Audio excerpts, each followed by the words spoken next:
This program is sponsored by Dave Stahl. Power on. Power on. It's time to take your place on the starting grid and get ready for Racer Radio.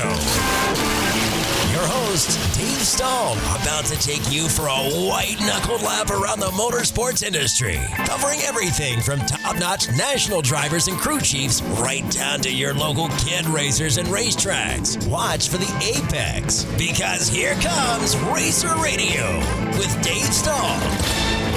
All right, folks. Hey, welcome to Racer Radio. All right, well, Brittany is in Las Vegas. She's at the Todd Demron's memorial service. We miss her, and prayers go to the Demron family.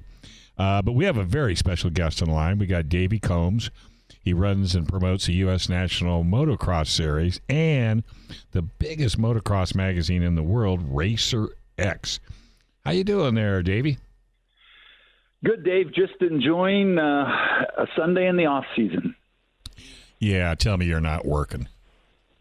No, I actually worked yesterday getting Halloween ready for my 13-year-old daughter. Oh. And all of her friends had a little sort of sleepover. But, yeah, I don't get a lot of off weekends, but they usually happen between late October and early December. Wow. So how'd the series go, with the COVID, the lack of audiences? It's been a challenge for just about every motorsport entity. How about motocross? Well, we had the same challenges, like you said, as everyone from the NFL to Major League Baseball to NASCAR. And, we got lucky. We played it safe, played it smart. Instead of doing our traditional 12 rounds, we narrowed it down to 9. We went to states that were, for lack of a better word, more accommodating. And in the end, we finished up not far up the road from where you are at the Pala Indian Reservation at the Fox Raceway in Pala. And we got it made, or we got it done, and we made it to our finish line. And it was weird and it was different, but it was good. And I think that just by having this series, sort of like the same way that Feld Motorsports completed Supercross back in June, I think it kept a lot of the race teams intact. And, now we got to ride out this winter, but I think we're sitting pretty for 2021. Absolutely. And congratulations on having a Marty Smith Rookie of the Year award. Jet Lawrence won that. He was going to be calling in at 3:45.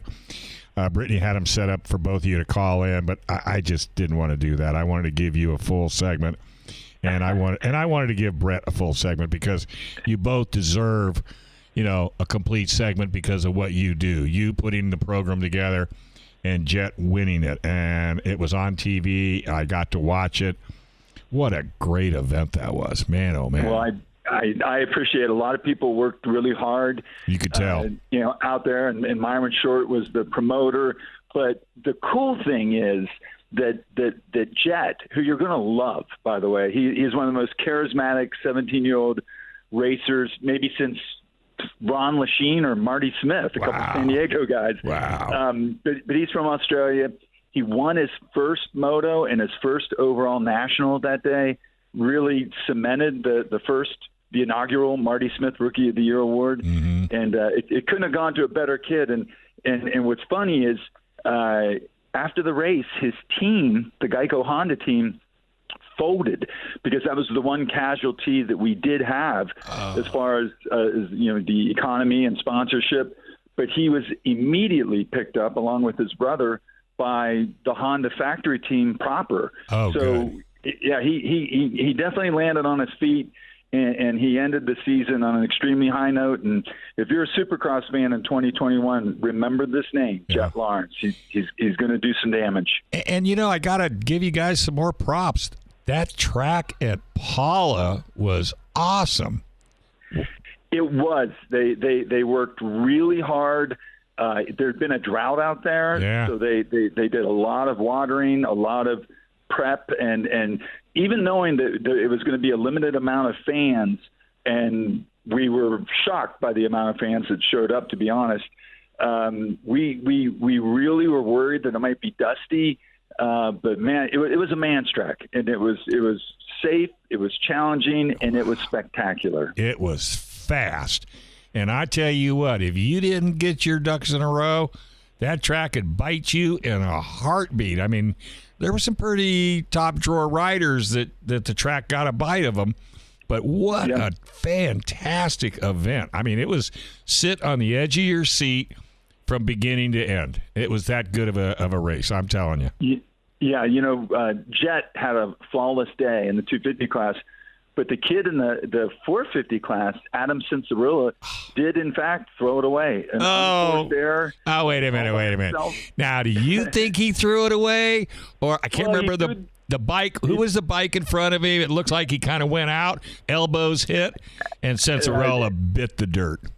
Yeah, that was he was in the lead at the end of the second moto, but between Barsha and Tomac and Zach Osborne and Chase Sexton, the 450 class was cutthroat during this abbreviated series, and I'm super happy that Zach Osborne ended up winning, but I really like the looks of the future with Cianciarulo and Sexton, and I figure Tomac's got a few more years before he calls it a career.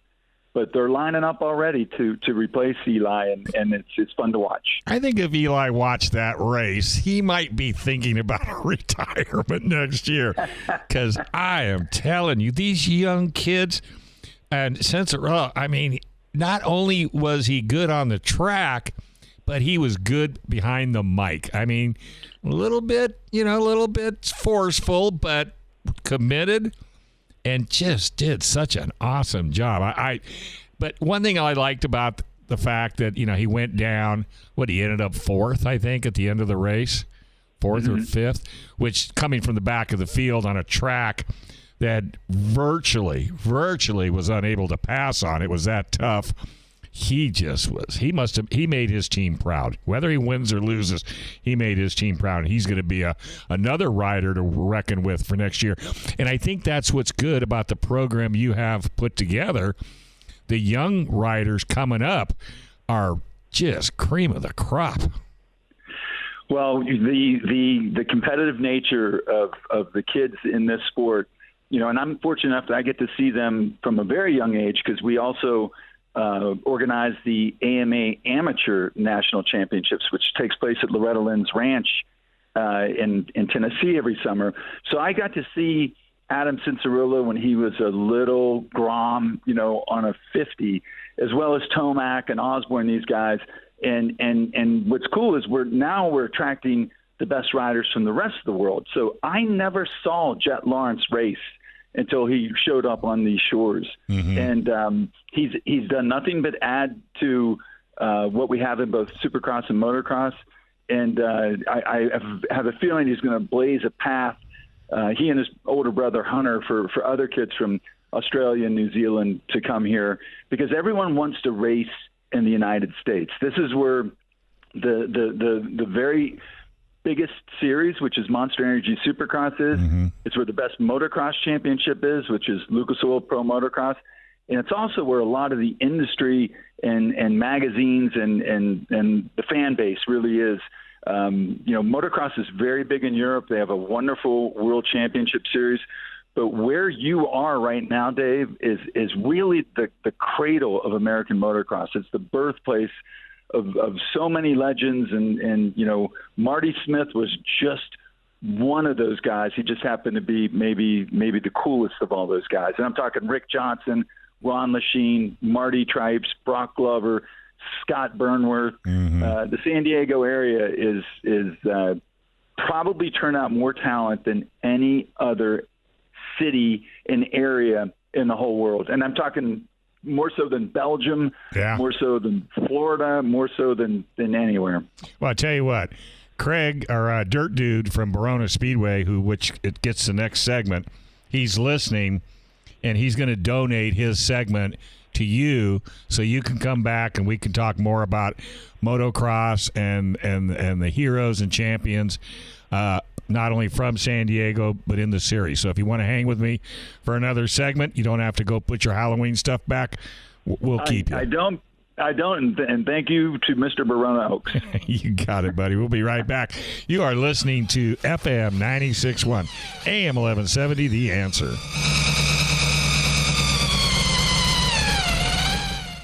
We've got Davey Coombs on the line. Hey, I love the shout-out to Barona Oaks, but this one's actually a circle track. They've done flat track racing on this track. It's family-owned and operated. It's on the Barona Indian Reservation, and it's a great opportunity. I'm working on trying to get the Barona Oaks guys to call in and give us some update, because that track has kind of had its ups and downs as far as ownership and scheduling, and I just got to – maybe you can help me push them a little harder, because I'd like to give them some airtime once a week just to let people know that it's out there. Well, I apologize, but I'm showing my area code because I'm from Morgantown, West Virginia, so I didn't. Oh, that's all right. No, Yeah. not a problem at all. But, it's funny. I don't know if it's the water.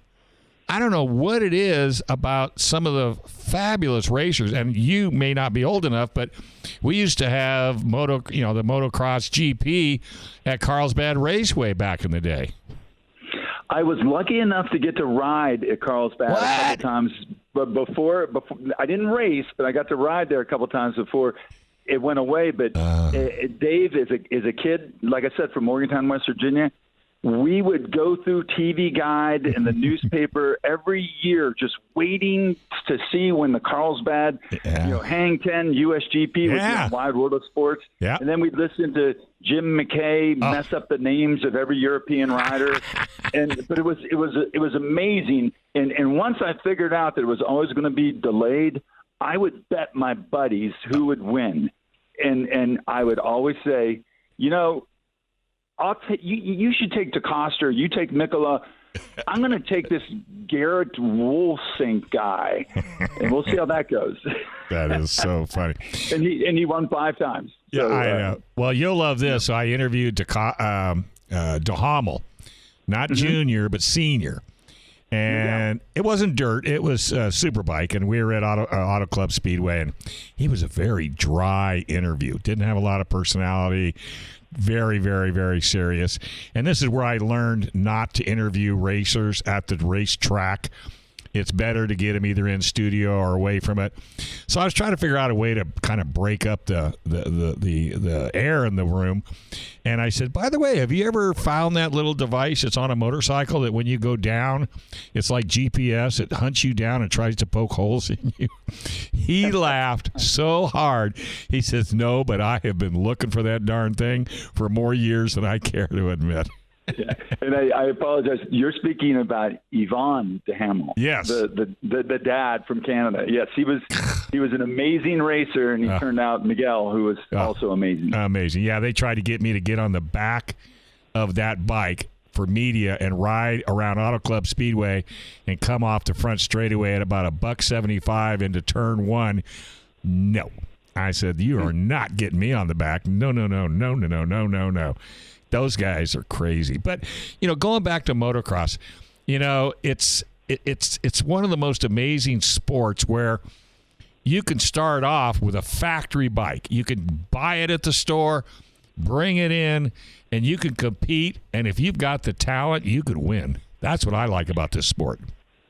Yeah, it's talent. It's perseverance. It's hard work.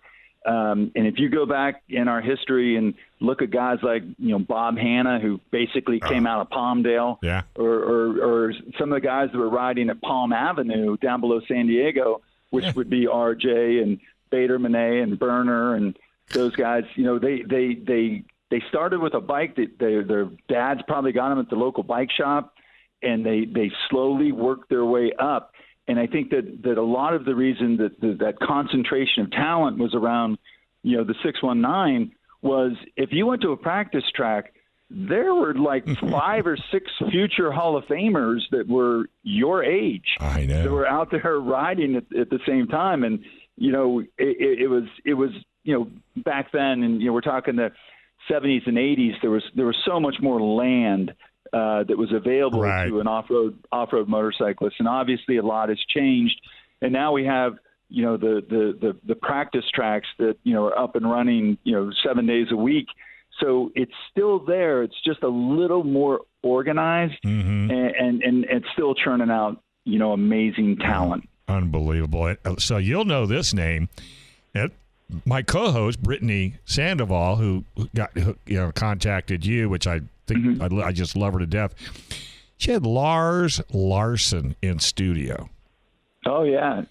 Lars was one of the original global ambassadors for motocross, and he came over with Edison Dye, who was the Husqvarna importer, who basically truly is the godfather of American motocross as we know it, because he was wanting to show off the Swedish motorcycles.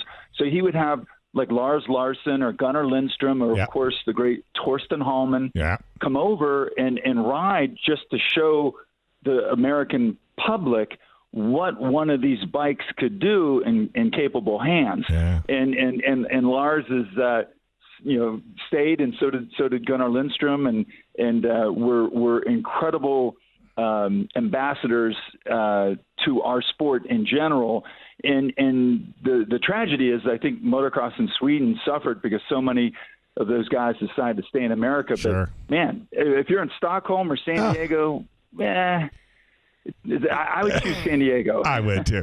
And to think, we were sitting here interviewing him, and I'm thinking, okay, he's a veteran, and Brittany looks at me, and she says, "Oh no, he raced at Glen Helen yesterday."